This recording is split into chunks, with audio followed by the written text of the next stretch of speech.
কাফেররা যদিও নবীর বিরোধী, তারপরও তাদের আস্থা আছে রে। এই মুহূর্তে যদি মুহাম্মদের মাথার উপরে তোমরা উটের পচা ভরে চাপিয়ে দাও, উনি হয়তো এটা দেখতে পেয়ে দৌড় দিবেন, কিন্তু তাদের মধ্যে একদল বলে না, উনি যখন সেজদায় পড়েন তখন জগতের আর কারো সাথে কোনো সম্পর্ক থাকে না।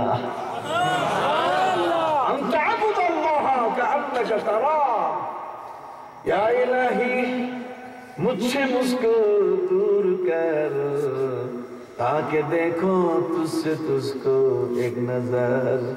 নামাজে সিজদার অবস্থায় যদি আমার মনে এই ধারণাটা থাকে যে এখন আর আমার বাজার নাই, কতক্ষণ না, এখন আর আমার অফিস নাই, এখন আর আমার পড়া নাই, এখন আর লেখা নাই, এখন আর কোনো কিছু নাই, এখন আমার কাজই হচ্ছে কি সিজদা দেওয়া, কর না কাজ কি?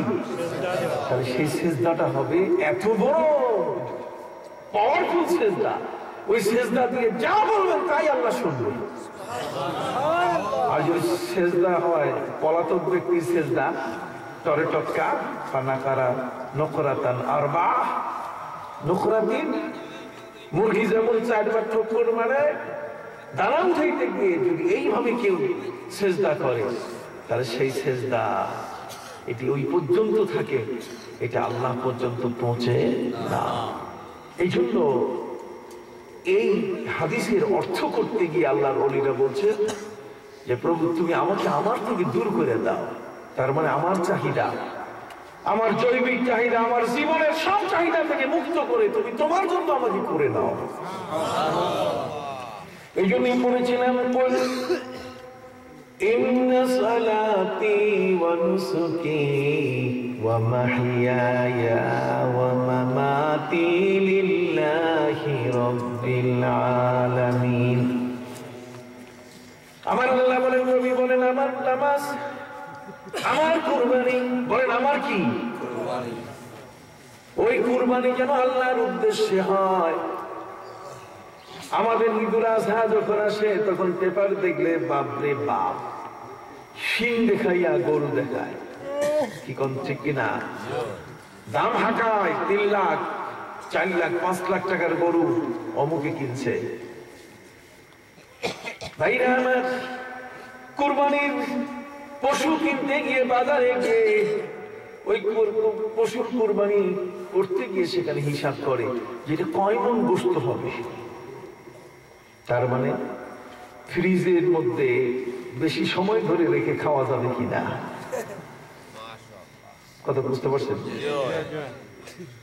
পবিত্র কোরআন মজিদে আল্লাহ পাক রব্বুল আলামিন বলে দিয়েছেন, লা ইয়ানালাল্লাহু লুহুমুহা ওয়ালা দিমাউহা ওয়ালাকিন ইয়ানালুহুত তাকওয়া মিনকুম। তোমাদের গোশত, তোমাদের কুরবানির পশুর রক্ত আল্লাহ পর্যন্ত পৌঁছে না, বরং তোমাদের মনের তাকওয়াটা পৌঁছে। ভাইরা, আমরা কুরবানির পশু কিনি, কুরবানির পশু কিনতে যাইয়া আমরা হিসাব করি যে এটা কয় মণ গোশত হবে। রে ভাইরা, কুরবানির পশু কিনতে গিয়ে যদি গোশতের হিসাব হয় তাহলে ওই কুরবানি আল্লাহ কবুল করবেন না। স্বাস্থ্যবান হতে হবে এটা ঠিক, কিন্তু কয় মণ গোশত হবে এই হিসাব, এটা খাওয়ার হিসাব, এই হিসাবটা ইবাদতের হিসাব না। এই জন্যই আমার নবী, বিশ্বনবী মুহাম্মদ রাসূলুল্লাহ সাল্লাল্লাহু আলাইহি ওয়াসাল্লাম বলে দিলেন, কুল ইন্না সালাতি ওয়া নুসুকি, আমার কুরবানি, শেষে বললেন লিল্লাহি রাব্বিল আলামিন। কার উদ্দেশ্যে? আল্লাহকে খুশি করার উদ্দেশ্যে যদি তোমরা কুরবানি করো, কুরবানি যদি গোশত খাওয়ার উদ্দেশ্য না থাকে, নবী বলেন কিয়ামতের কঠিন দিনে তোমার কুরবানির পশুটা পুলসিরাতের পাশে অপেক্ষা করবে, ওই জাহান্নামের পাশে দাঁড়িয়ে থাকবে। কুরবানির পশুটা তোমার জন্য অপেক্ষা করবে, যেহেতু তুমি এটা আল্লাহর নামে উৎসর্গ করেছো, এই জন্যই আল্লাহ পাক রব্বুল আলামিন ওই কুরবানির পশুটা কিয়ামতের ময়দানে জান্নাতে যাওয়ার যানবাহন বানাই দেবেন। নবী বলেন, যারা এই পৃথিবীর মধ্যে আল্লাহকে খুশি করার জন্য কুরবানি করবে, সেই কুরবানির পশুটা জাহান্নামের পুলসিরাতের পাশে দাঁড়িয়ে অপেক্ষা করবে তার মনিবের জন্য। সেখানে পৌঁছার সাথে সাথে বলবে, রে মনি, আমি তোমার কুরবানির পশু, তুমি আমার পিঠের উপরে চড়ো। খোদার কসম, জাহান্নামের আগুন তোমাকে স্পর্শ করবে না, বরং চোখের পলকে বিজলির আকারে তোমাকে জান্নাতের মধ্যে আমি নিয়ে যাব।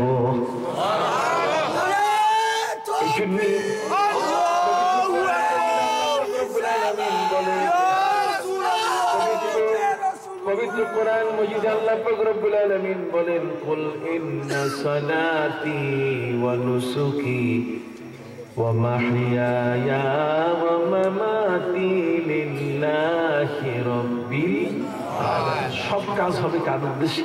আল্লাহ। ওই নবাবগঞ্জের পীর সাহেবের কথা বলতেছিলাম, দরবেশ মানুষটার কথা বলছিলাম। আরাম নাই, বেরাম নাই, বিয়ে শাদী করেছেন। সপ্তাহের পর সপ্তাহ তিনি ঘরের বাইরে মানুষকে ওয়াজ নসিহত করেন। ঘরে বউ রেখে গেছে, বাইরে ওয়াজ করতে। বউ দেখছে আমার স্বামী প্রায় 1-1.5 সপ্তাহ পর পর আসে। দরবেশ ওয়াজ করতে গেছে, বউ চিন্তা করলো যে আমার স্বামী তো আসতে এখন 1-1.5 সপ্তাহ হবে, যাই বাপের বাড়ি পাশে একটু ঘুরে আসে। যখনই মনে উঠছে বাপের ঘর, মন চলেছে সুরেশ্বর, কিসের বাড়ি কিসের ঘর, কথা বুঝেন? তাই মেয়েরা যদি বাপের বাড়ির কথা একবার মনে পড়ে, তাহলে ওরা কিন্তু সেখানে যায়। এটা আসলেই হক। ইসলাম বলেছে এবং আইনেও লেখা আছে যে যখন কোনো নারী, কোন স্ত্রী যদি বাপের বাড়ি যেতে চায়, তাহলে আমি তাকে বাপের বাড়িতে নিয়ে যাব, কারণ এটা তার হক, এটা তার অধিকার। সম্মানিত সুধী, দরবেশ ওয়াজ করতে গেছে আর বউ গেছে কি তার বাপের বাড়ি, দরবেশের শ্বশুর বাড়ি। দরবেশ কোনো কারণে প্রোগ্রাম ক্যান্সেল হয়ে গেছে। প্রোগ্রাম ক্যান্সেল হওয়ার পরে বাড়িতে ফিরছে। বাড়িতে ফেরার পরে দেখে বউ নাই। অত্যন্ত জুয়ান দরবেশ, কড়াকড়ি, জালালি মেজাজের দরবেশ। দরবেশ মনে করছে যাবে কোথায়, গেলে তো আমার শ্বশুর বাড়ি যাবে, তার বাপের বাড়ি যাবে। প্রথমে আগে ওই জায়গায় খবর নেই হেডকোয়ার্টারে গেছে কিনা। শ্বশুর বাড়িতে যাইয়া দেখে বউ তার বাপের বাড়িতে গেছে। যাইয়া জিজ্ঞাসা করে, এ বউ, তুমি এখানে আসলা, আমার অনুমতি দিছো? আগের যুগের বউ বর্তমান যুগের বউ তো 10টা আপনার কইয়া বসায় রাখবে, কথা বল না?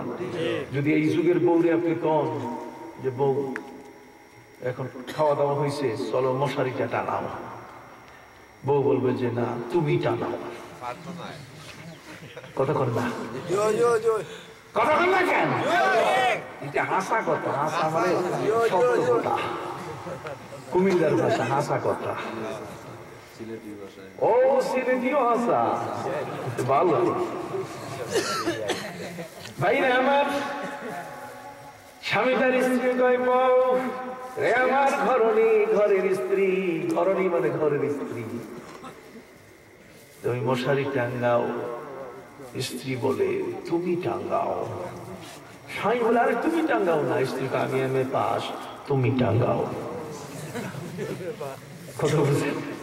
স্বামী কয় আরে আমিও তো এমএ পাস, তুমি টাঙ্গাও। দুইজনে মিলে, একজনে ব্যাংকে আরেকজনকে রাখে। একজন শুধু আইলে আইলে ঘুরে, সাইকেল চালায় বট বট বট বট বট বট। দেখেন না মেয়ে মানুষ সাইকেল চালায় না? হ্যাঁ, আসবে ভাই 2 দিন পরে, পুরুষ যাবে রান্না ঘরে। মজা লাগছে। ঠান্ডার মধ্যে একটু যদি আমি গরম না করি আপনাদের থাকবেন না, তো মাঠ খালি হয়ে যাবে। আসবে ভাই 2 দিন পরে, পুরুষ যাবে রান্না করে।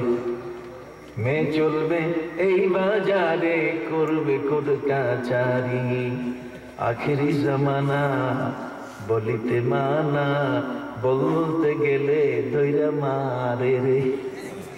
কইতে গেলে কিল দিবে। যদি জিজ্ঞেস করেন মহিলা তুমি রাস্তায় করো কেন, তো ধরবে ব্যাটা তুমি কি, তুমি আর আমি কম নাকি? আমি তাসলিমা নাসরিনের গোষ্ঠী। তাসলিমা নাসরিন কোন ছেলেরা যেমন বাস থেকে নামার পরে বুঝেন না কি বলবো, ছোট বাচ্চা আছে ওই জায়গায়। মানে পুরুষ যা করে একজন নারীও তাই করতে পারবে। কথা বুঝতে পারছেন? লজ্জা সরল হায়া বলতে গেলে এই বেঈমান গুলোর নাই। কথা কি বুঝতে পারছেন? সম্মানিত সুধী, স্বামী বলে আমি এমএ পাস, স্ত্রী বলে আমি রোকেয়া হলের ছাত্রী, স্বামী বলে আমি ডক্টর মোহাম্মদ শহীদুল্লাহ হলের ছাত্র। কেউ কারো থেকে কম নয়। ওদিকে বসা কানের মধ্যে ফুন ফুন করে যায়,